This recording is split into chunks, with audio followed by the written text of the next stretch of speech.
Hey everybody, wanted to do a quick hitter here from London. I'm here on the Victoria Embankment in town here for a disinformation conference down in Savoy Place at IET, where Alan Turing did a lot of his work. I wanted to touch base, obviously, with Trump's address to Congress, and then obviously being over here on the continent, or near the continent, being over here in Europe. I should say, so obviously the news environment here is a bit different, even though I consume a lot of European news in general, but there's now polling coming out of France indicating 73% of French people view the United States as no longer an ally. I think that comports with a lot of what I'm hearing here at this heavily multilateral kind of NATO-heavy conference. A lot of French in the room, folks from Five Eyes all over the world.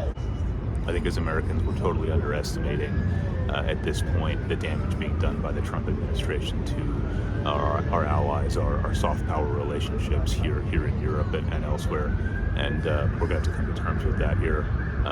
That's to say that the basis of American power really is our relationships with our allies, and I think obviously the importance of that, the critical key point to all of this is, America's obviously a strong country by itself, but the core of its power on the world stage is ultimately its relationship with its allies, and we're seeing that degraded at a rate that really is unprecedented. So interested in your comments down below about if you think that's recoverable, or if you think this is more of a permanent schism between the U.S. and its NATO allies in particular.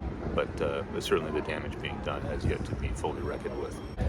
So that's about it for me today. Again, a quick hitter, but I just wanted to touch base with that and say, start watching DW, start watching the BBC to get an idea of, start listening to Le Monde podcast to get an idea of just how much damage is being done here by the Trump administration to the U.S. And its ability to remain a hegemon on the world stage. Thanks again.